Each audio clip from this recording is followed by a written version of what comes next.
안녕하십니까. 사회복지사 1급의 고병갑입니다. 이번 시간부터는 우리가 출제 비중에서 10문제지요. 정책론에서 5문제 나온다고 보고 법제론에서 5문제가 나온다고 할 수 있는 5대 사회보험에 대해서 다룰 겁니다. 그래서 정책론에서는 정책이란 이름으로 그리고 법제론에서는 법이란 이름으로 이렇게 출제가 되겠습니다만 어쨌든 200문제 중에 10문제가 나온다는 건 상당히 큰 비중을 차지하고 있는 거거든요. 그래서 5대 사회보험 그중에 국민연금법에 대해서 살펴보도록 하겠습니다. 국민연금법은 본래는 1973년에 유신정부지요. 유신정권 하에서 1973년에 국민복지에 관한 국민복지연금법으로 법률이 제정되었었습니다. 그러나 실행될 수 있는 시행령이나 시행규칙이 제정되지 않음으로써 국민복지연금법은 지지부진 지지를 하다가 그러다가 1986년에 그것이 폐지되면서 오늘날 우리가 사용하고 있는 국민연금법으로 바뀌었고 그러면서 1988년부터 본격적으로 시행이 된 겁니다. 때문에 88년, 98년, 2008년 이제 지금 30년 된 역사를 가지고 있는 것입니다. 그래서 이 국민연금법 내용을 가지고 한번 접근을 하도록 하겠습니다. 우리는 정책 분석의 틀을 가지고 정책 분석의 틀을 이렇게 보면은 보통 누구를 대상으로 하느냐, 무엇을 제공한다는 것이냐, 무슨 돈으로 운영할 것이냐, 그리고 누가 관리 운영할 것이냐라고는 길버트와 스펙트 또는 길버트와 테레르 정책 분석의 틀을 가지고 접근하는데 국민 연금 정책 분석, 국민 연금 정책 분석으로 이렇게 접근해 보면 자 먼저 우리가 누구를 대상으로 할 것인가 할당 다시 말해 대상이지요. 자 여기 보면 원칙은 뭐라고 되어 있습니까? 국내에 거주하는 18세 이상 60세 미만 네 국민을 원칙으로 하고 있죠. 원칙이 있다는 것은 결국에 예외도 있다는 거 아니겠습니까? 예외도 있지요. 그래서 예외로 보면은 국내에 거주하는 18세 이상, 18세는 당연하고 60세 미만의 국민임에도 불구하고 이미 연금을 타고 있는 보통 55세 이상입니다만 연금을 타고 있는 통내 그 대상자라든지 또는 조기연금 수급자라든지 이런 사람들은 대상에서 벗어나는 거죠. 그런가 하면 국내에 거주하는 18세 이상 60세 미만의 국민이면서도 공무원인 사람, 군인인 사람, 사립학교 교직원인 사람, 별정우체국 직원인 사람은 다른 법률에 적용을 받으니까 국민연금법상 국민연금에 적용해서 제외가 되는 거죠. 그렇게 해서 예외도 있다. 그리고 가입자에는 여러분 아시는 것처럼 가입자에는 4가지가 있죠. 당연히 적용되는 사업장 가입자,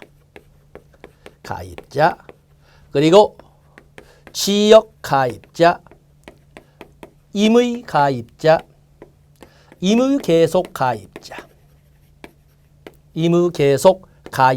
이렇게 4가지가 있다는 것도 알고 있습니다. 그리고 원칙은 이렇게 18세 이상 60세 미만이지만 문제는 18세 미만도 가입 가능합니다. 이건 이제 법조문으로 보겠지만 원칙은 18세 이상이어야 되지만 사업장 가입자로서 위치를 가지고 있는 사업장 가입자로서 18세 미만하지 않은 사업장 가입자로 봅니다. 본인이 가입을 거부하면 취소시키면 되지만 그래서 18세 미만도 가입하고 그리고 60세 이상도 가입 가능합니다. 60세 이상도 65세 미만이 될 때까지 본인이 신청하면 65세가 될 때까지 연장해서 가입할 수 있습니다. 원칙이 이렇다는 거죠. 자 이런 걸 봐주시고 다음에 무엇을 제공할 것이냐라고 할 적에 국민연금정책상 급여는 바로 뭐에 대해서 노령 사유적 위험 국민연금법에서는 사유적 위험으로 언급하고 있는 것이 노령 장애 사망에 대하여 급여를 제공하는데 이 국민연금 정책이라고 하는 것은 현금 급여로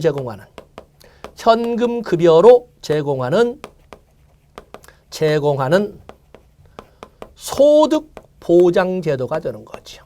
소득 보장. 이 급여는 보면은 급여의 산정 기준은 기준 소득 월액을 가지고 바로 급여를 산정을 합니다. 급여의 계산은 기본연금액 플러스 부양가족 연금액을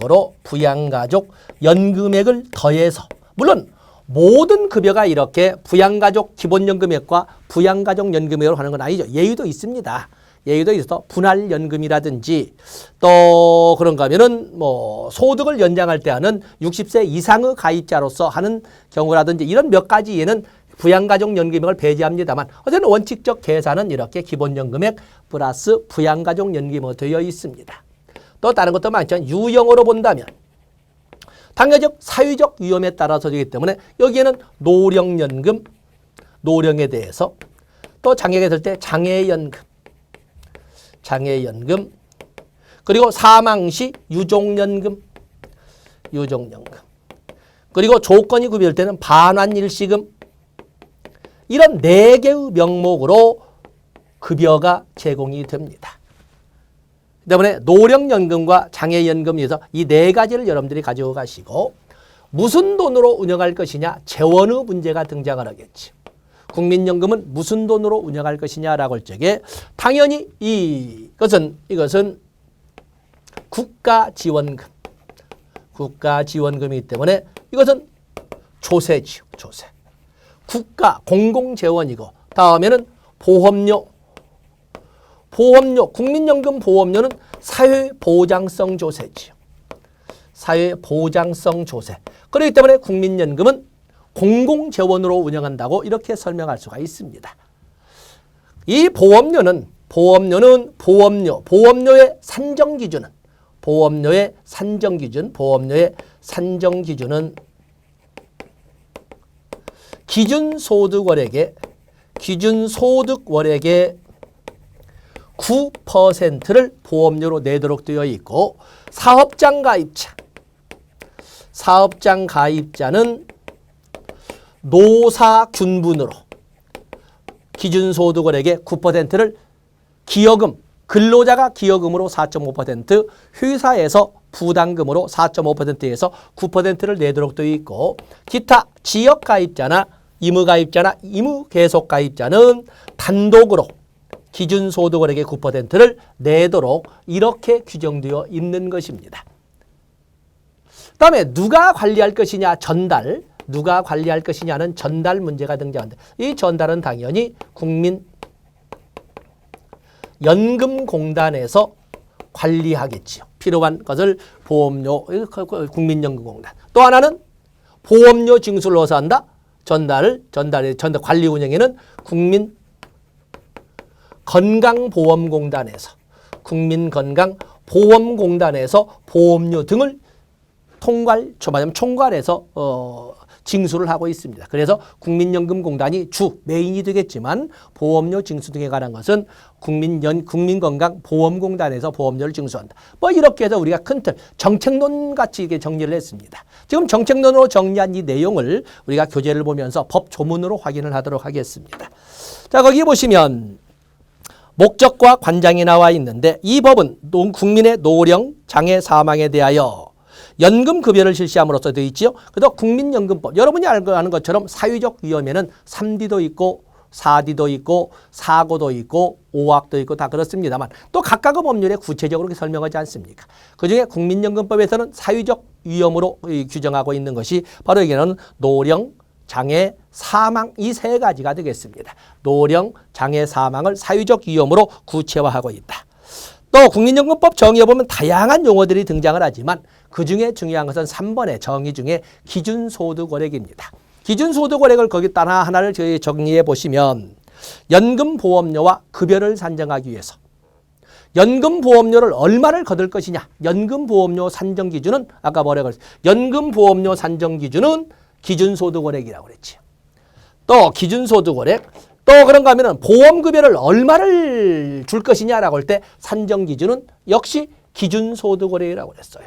기준소득원액. 똑같이 산정기준. 그렇기 때문에 이 국민연금 보험료 산정기준이나 국민연금 보험급여의 산정기준은 기준소득원액이라고 따라주시면 됩니다. 그다음에 여기 보시면 연금보험료와 급여를 산정하기 위하여 가입자의 소득원액을 기준으로 대통령령으로 정하는 금액을 기준소득원액이라고 설명을 합니다.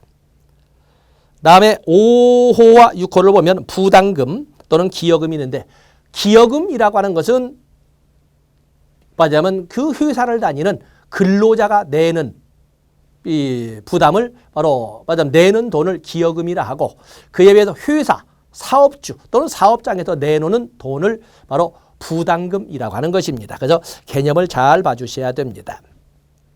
그다음에 오른쪽에 보시면 국민연금 심의위원회가 나와 있는데 사실은 사회보장위원회가 사회보장기본법에 사회보장위원회가 국무총리 소속으로 있으면서 국무총리가 위원장을 맡고 그리고 사회보장의 산하에 사회보험, 공공부조, 사회서비스가 있는데 사회보험에는 5개의 사회보험이 있지 않습니까?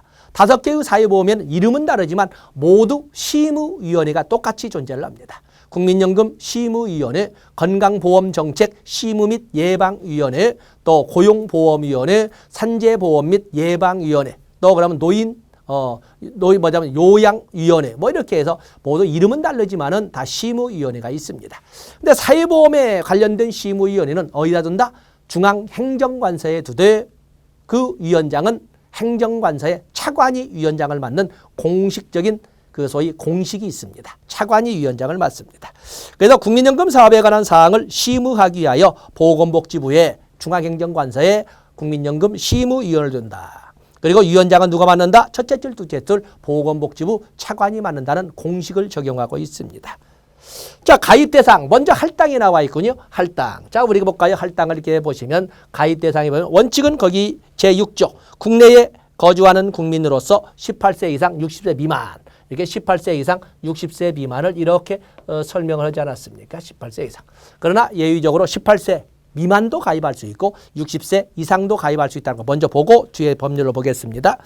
또 원칙적으로 이러지만 거기가 보면 공무원, 군인, 교직원, 별정우체국 직원 그 밖에 대통령령으로 정하는 이런 데서 조기 노령연금 수급권자나 특례 이런 업무에 종사하는 사람들은 이미 연금을 받고 있기 때문에 60세 미만임에도 불구하고 적용해도 제외된다고 말씀드렸습니다.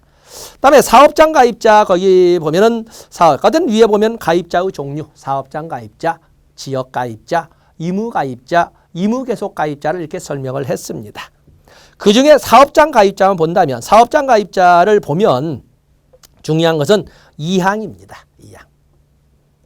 국민연금에 가입된 사업장에 종사하는 18세 미만의 근로자, 18세 이상이야 가입자가 되지만 법률에 당연히 적용을 받고 있는 국민연금법에 당연히 적용을 받고 있는 사업장에 근무한다면 18세 미만의 근로자도 사업장 가입자로 인정을 한다라는 말을 분명히 하고 있습니다. 본인이 원하지 않으면 그냥 취소시키면 됩니다.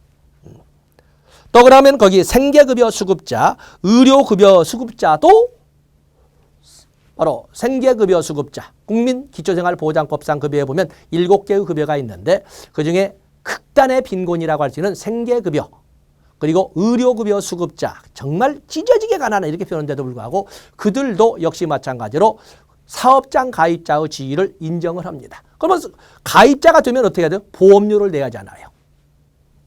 너무 가난하다 보니까 그럼에도 불구하고 그냥 인정을 한다면 그대로 가입자로서 지위를 갖지만 만약에 그렇지 않다 본인이 원한다면 보험료를 내지 않고 해서 사업장 가입자가 되지 아니할 수도 있다. 그러나 원한다면 아니할 수도 있지만 당연히 그냥 사업장 가입자로 인정하고 있는 것입니다. 그다음에 지역 가입자, 의무 가입자, 의무 계속 가입자가 있으니까 여러분들이 보시고 다음에 거기 가입 기간을 보면 페이지 넘어가죠. 3번의 가입 기간을 보면 국민연금 가입 기간은 월 단위로 계산을 하도록 되어 있습니다. 월 단위로 계산을 한다.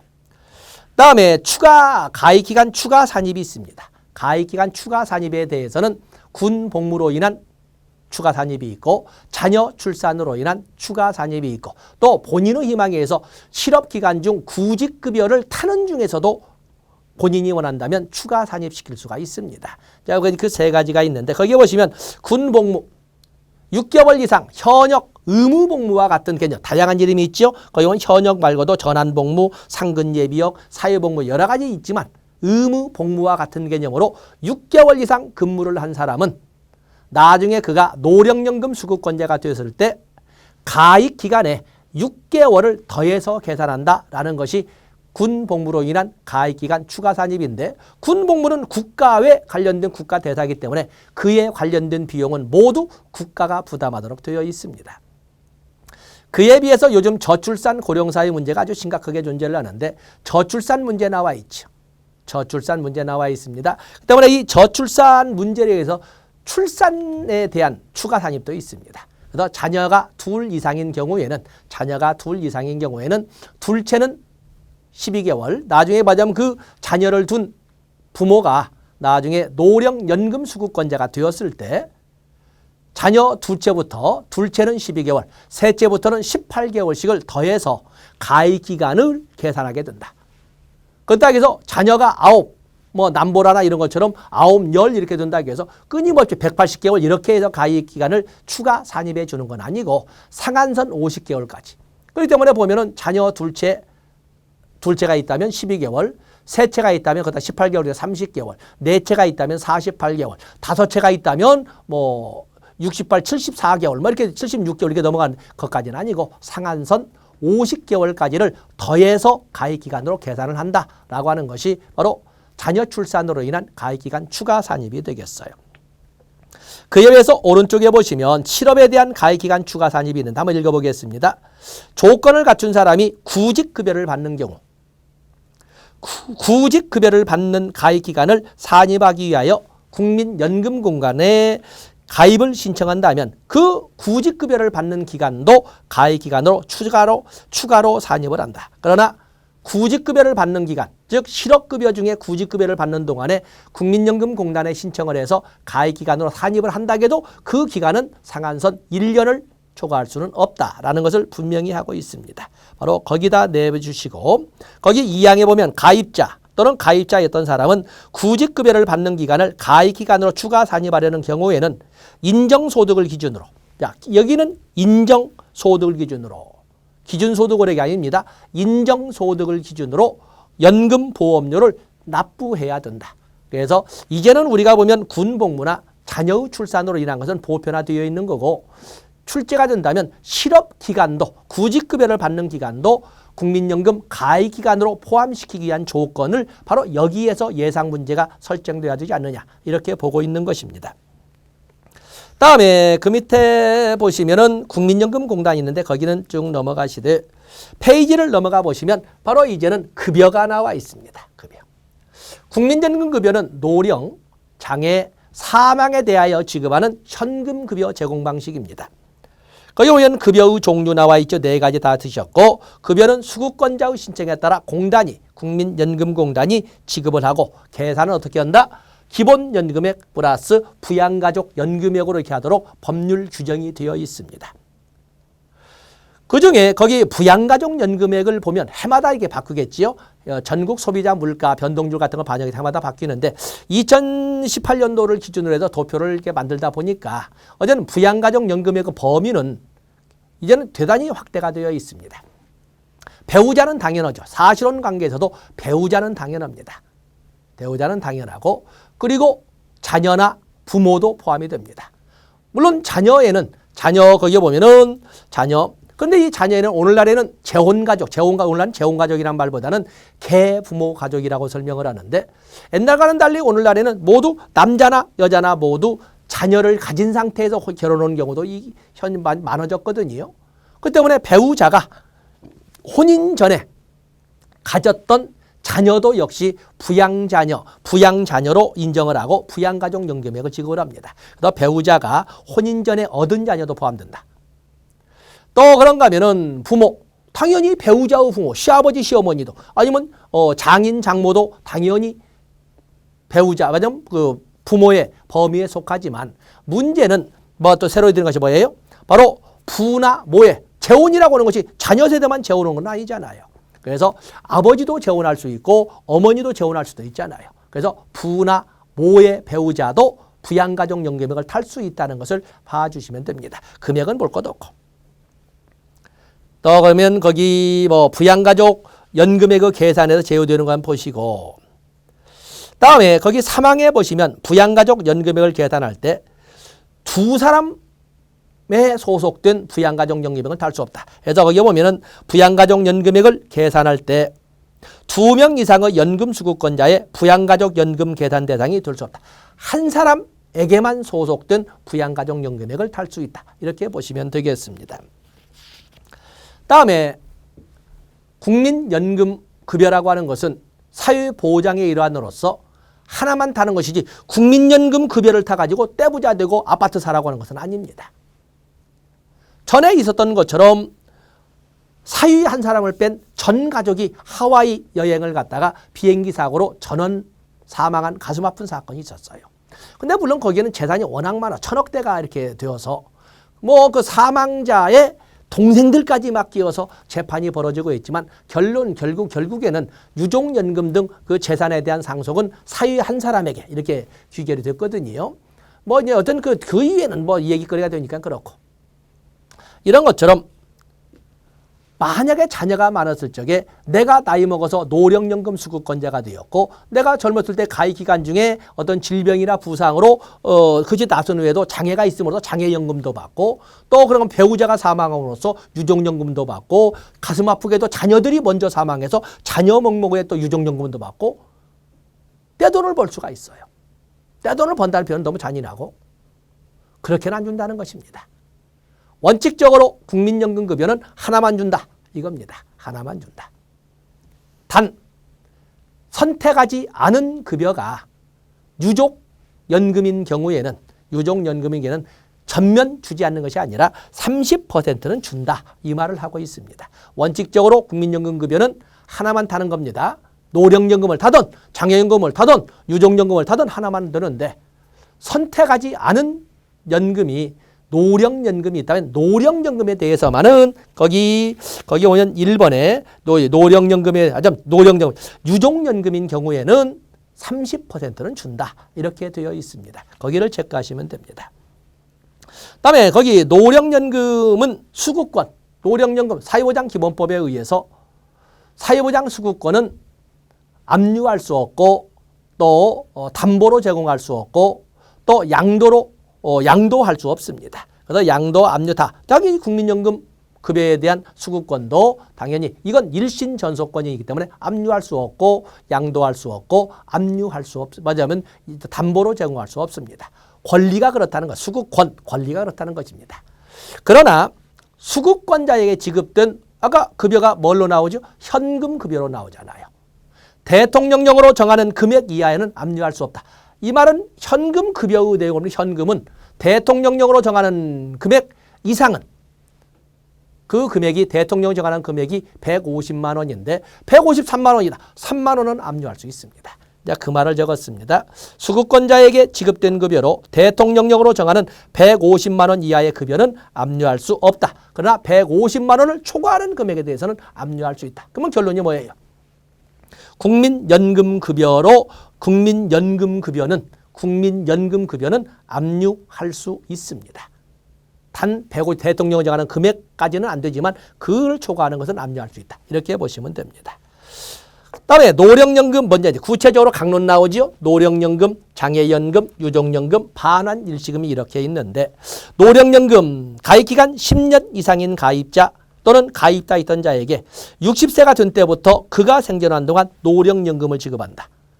자, 여기에서 여러분들이 조심할 것이 60세가 된 때부터 노령연금을 지급한다 그러면 결국에 국민연금 보험료는 59세까지만 낸다는 거 아니겠습니까? 그러죠? 60세가 된 때부터는 탄다는 개념이 아니라 60세가 된 때부터는 보험료를 내지 않는다 이 말입니다. 60세가 된 때는 보험료를 내지 않는다. 그러면 언제부터 실질적으로 타는데 60세가 된 때부터 법이라고 되어 있지만 부칙 규정에 의해서 우리들은 국민연금급여를 수령할 수 있는 그 나이가 출생연도별로 다 규정되어 있습니다. 1953년생부터 1956년생까지는 61세부터 수급자가 되는 것이고 57년생부터 62년생까지는 62세부터 이렇게 해서 출생연도에 의해서 수령할 수 있는 나이들이 쭉 따로 규정되어 있는 것입니다. 그래서 여기 60세라 해서 60세가 되면서부터 국민연금 급여를 탈 수 있다는 아니고 원칙이 그렇지 실질적으로는 출생연도에 따라서 수급권자가 되는 연령이 다 규정되어 있다는 것을 알아주시면 됩니다. 다음에 이양별표하시고 거기 오면 특수직종 근로자는 55세가 된 때부터 타기 때문에 아까 국민연금 수급자에서 제외되고 있었던 거지요. 다음에 2항에 보시면 가장 잘 나오면서 가슴 아픈 것이 뭐냐면 가입기간이 10년 이상인 가입자 또는 가입자였던 자로서 55세 이상인 자가 대통령령으로 정하는 소득이 있는 업무에 종사하지 아니하는 경우 참 말을 완곡에 적었습니다만 결국에 끼니를 갈망할 수 없는 경우에 본인이 신청하면 본인이 희망하면 60세가 되기 전에도 그가 생겨나는 동안 금액을 지급할 수 있다. 바로 그것을 조기 노령연금이라고 합니다. 그래서 조기 노령연금의 개념 아주 잘 나옵니다. 또 그런가 하면은 거기 4번에 보시면 3번에 보시면 노령연금액은 어떻게 계산을 하냐면 노령연금액은 아래와 같은 금액에다가 부양가족연금액을 더한 금액으로 한다. 가입기간 국민연금은 저 1번 거기 61조 1항에 본 것처럼 기본적으로 가입기간이 10년 이상이어야 합니다. 이때 10년이라고 하는 것은 언제부터 언제까지 10년이 아니라 가입은 월 단위로 계산한다고 그랬죠. 앞에서. 그렇기 때문에 지금까지 60세가 될 때까지 연금보험료를 냈던 달수를 다 합쳤더니 120개월 이상이 돼야 된다는 것이지 언제부터 언제까지 10년을 말하는 것이 아닙니다. 그 때문에 40년 가입을 했는데 기간으로는 40년인데 봤더니 계산을 했더니 10년밖에 안 나올 수도 있죠. 띄엄띄엄 냈으니까. 이것은 가입 월수의 총계가 120개월을 말합니다.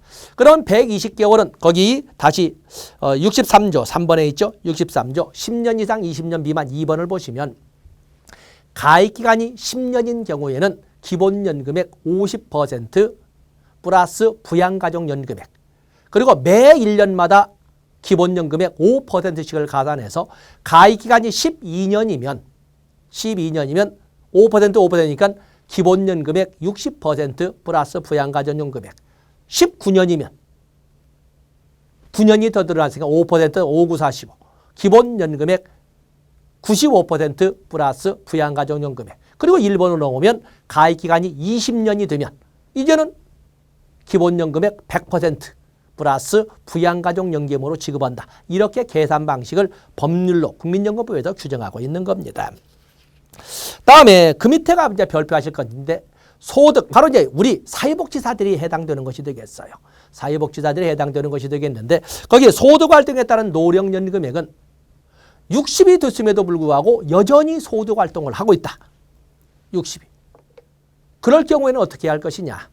그걸 할 적에는 65세가 되기 전까지 이게 60세, 61세, 62세, 63세, 64세까지는 그동안 내가 냈던 보험료가 있으니까 나의 개인적 기여도가 있으니까 당연히 연금급여는 나와야 되겠죠. 그러나 다 나오지는 않고 거기에 보면 부양가족연금을 빼고 기본연금액을 법률로 정한 비율에 따라 기본연금액만 지급하고 기본연금액, 부양가족연금을 주지 않습니다. 그러다가 65세가 되면 소득은 소득이고 연금급여는 연금급여대로 다 받도록 되어 있습니다. 거기 볼까요? 노령연금 수급권자가 대통령령으로 정하는 소득이 있는 업무에 종사하면 우리 사회복지사들이 결국에 우리는 정년이 없잖아요. 정년이.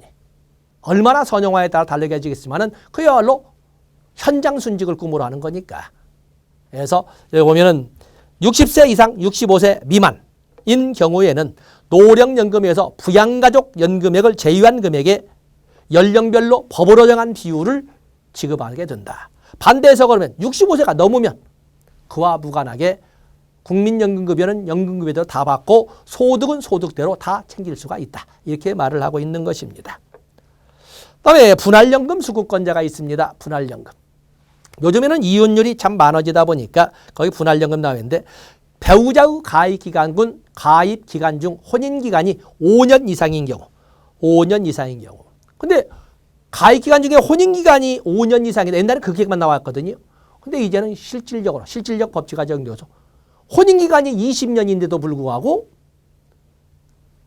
혼인 기간 20년 동안에 가입 기간도 그 5년 이상이 됐음에도 불구하고 실제로는 한 번도 같이 살아본 적이 없어. 별거 했다든지 또 그러면 가출을 했다든지 그런 것은 사실은 혼인 관계가 아니잖아요. 그래서 이제는 실질적 법률이 들어가서 개정된 것이 뭐냐면 배우자의 가입 기간 중 혼인 기간으로 별거, 가출 등의 사유로 실질적 혼인 관계가 존재하지 아니하였던 기간을 제외하고 5년 이상인 조건이 갖춰지면 5년이 갖춰지면 그 배우자였던 자가 노령연금 수급권자가 되면 그 배우자였던 자의 노령연금 금액에서 혼인기간 비율만큼을 나눠서 지급하도록 청구할 수 있는 권리가 있는데 분할연금 청구권이라고 합니다. 당연히 이 사람은 혼인관계가 끝났어야 되죠. 이혼했을 것.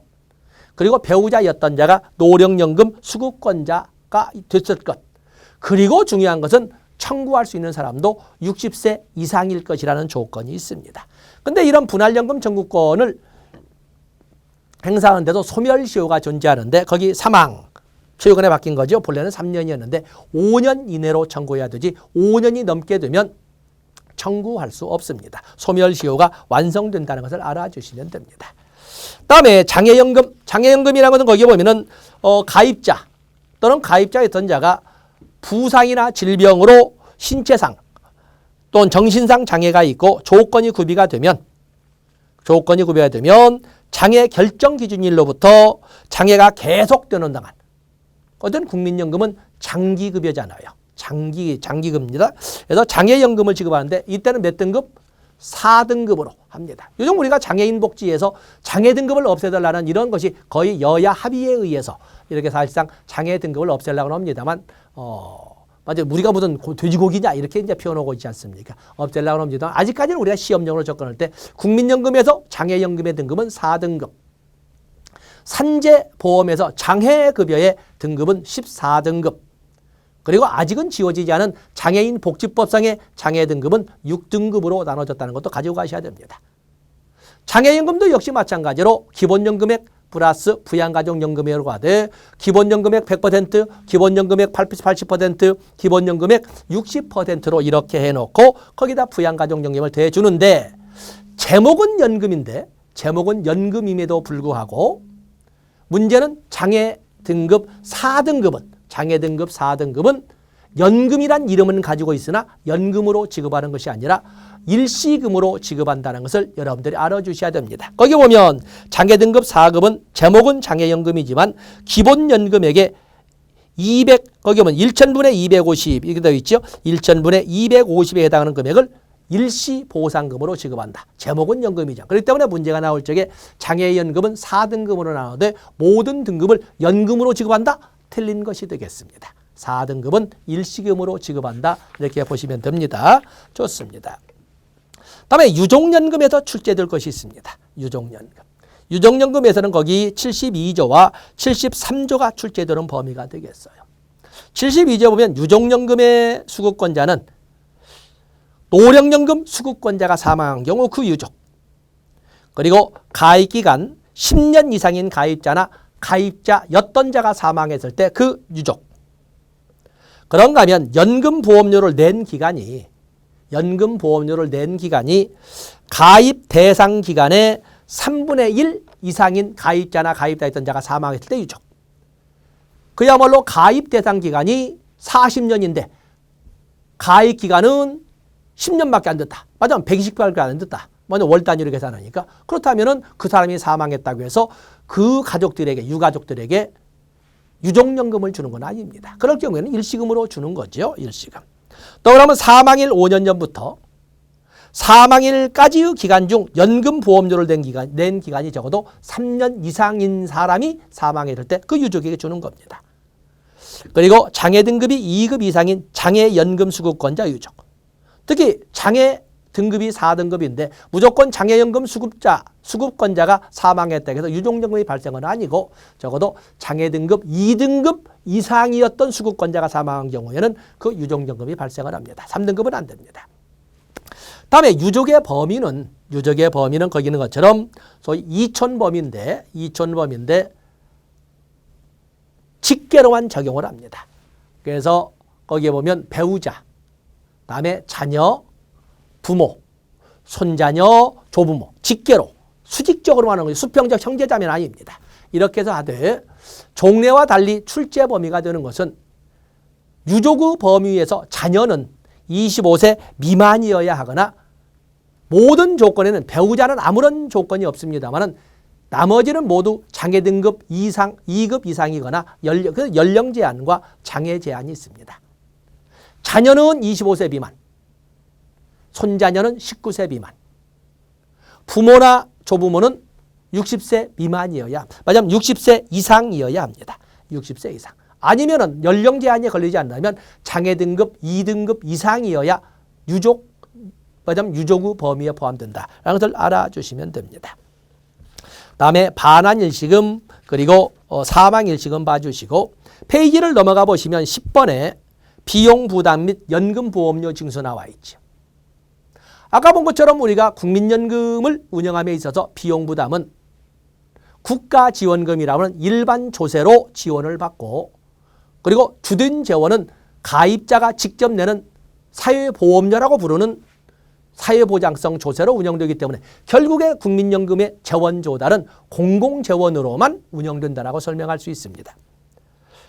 그래서 여기 보시면 관리는 국가는 매년 공단 및 건강보험공단이 이미 딜리버리 우리가 적었죠. 국민연금공단, 국민건강보험공단 이렇게 적었는데 필요한 비용의 전부나 일부를 부담한다.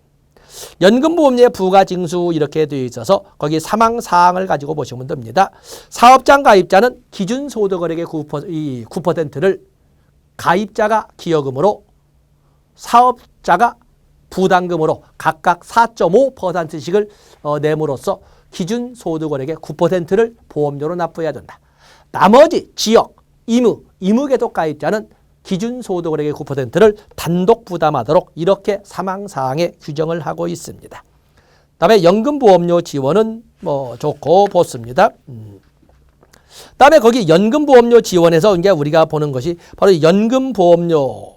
자, 이런 경우에 이게 바로 이제 두루누리 사회보험이라고 하는데 영세사업장에 10명 미만의 이거 영세사업장 그리고 거기에 보면 그 보수가 해마다 바뀌었지만 195만 원 이렇게 되는데 어쨌든 이런 영세사업장에 종사하는 근로자와 사업자를 위하여 사회보험의 일부를 지원하는 제도를 국민연금법에도 규정을 하고 있는데 그걸 두루누리 사회보험이라고 합니다. 두루누리 사회보험이라는 개념을 적어주시고 접근하시면 됩니다. 다음에 교재에서는 심사청구와 재심사청구를 이렇게 적었는데 큰 틀로 5대 사회보험 중에 국민연금, 산재보험, 고용보험 세 가지는 실질적인 내용은 달라더라도 요령적 절차는 심사청구와 재심사청구를 통해서 권리 구제를 받을 수 있다. 이렇게 보시면 됩니다. 여기도 심사청구와 재심사청구 이렇게 되어 있죠. 그래서 권리 구제를 받을 수 있다. 그리고 재심사에 대한 사망에 보면 재심사위원회의 재심사와 재결에 관한 절차는 행정심판법에 준할 수 있다. 그래서 거기 보면 재심사 청구에 관한 재심사위원회 재심사는 행정심판으로 본다. 그렇기 때문에 이 문제가 해결되지 않아도 행정소송을 한다고 해서 뭐냐면 그럴 때 재심사위원회 재결은 행정심판을 한 것으로 인정을 한다는 것입니다. 그렇기 때문에 따로 행정심판을 할 필요는 없다. 이 말을 분명히 알아주시면 됩니다. 다음에 페이지를 넘어가 보시면 곧잘 나오는 것이 거기에 128조가 되게 3번 외국과의 사회보장협정이 있습니다.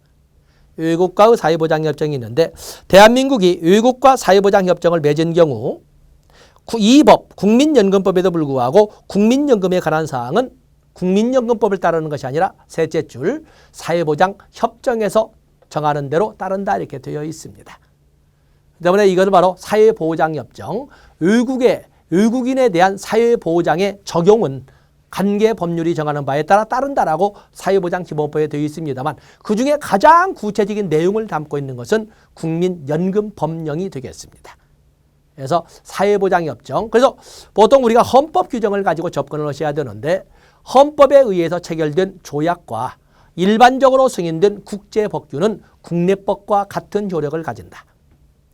이 사회보장협정이라고 하는 것은 두 나라 사이지만은 일반적으로 적용되는 국제법규이기 때문에 국내법과 같은 효력을 갖습니다. 그렇기 때문에 국민연금법과 사회보장협정은 국내법과 같은 똑같은 법률의 지위를 가지고 있습니다. 그런데 왜 국민연금법이 아니라 사회보장협정을 준수하도록 했을까? 같은 법률 중에서도 사회보장협정은 국민연금법에 대한 특별법의 지위를 가지고 있습니다. 그렇기 때문에 상위법 우선의 원칙, 신법 우선의 원칙, 그리고 특별법 우선의 원칙이라는 일반 내용에 의해서 같은 법률의 지위지만 사회보장협정은 특별법의 지위에 있기 때문에 국민연금법에 우선하여 적용하도록 이렇게 규정을 하고 있는 것입니다. 자, 이런 정도 하시게 되면 국민연금에서 최소한 두 문제가 나올 때 빠져나갈 것은 없다. 이렇게 보겠습니다. 자, 이 시간은 여기까지 하고 다음 시간에 건강보험, 국민건강보험법으로 진입을 하도록 하겠습니다. 고맙습니다.